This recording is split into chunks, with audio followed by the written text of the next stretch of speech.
बिस्मिल्लाहिर्रहमानिर्रहीम। अस्सलाम वालेकुम नाज़रीन। कंबर के नवाही गांव जोगोट में एक संगदिल बेटे ने अपने ही बाप को घरेलू परेशानियों से तंग आकर बंदूक के फायर मारकर कत्ल कर दिया।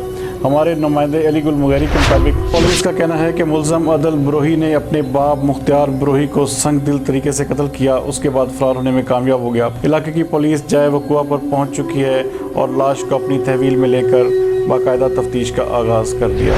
एक बार फिर आपको अफसोसनाक खबर से आगाह करते चलें कि कंबर का नवाही गांव है जोगोट, जहां पर घरेलू परेशानियों से तंग आकर मुलज़म अदल ब्रोही ने अपने बाप मुख्तियार ब्रोही को संगदिल तरीके से कत्ल किया।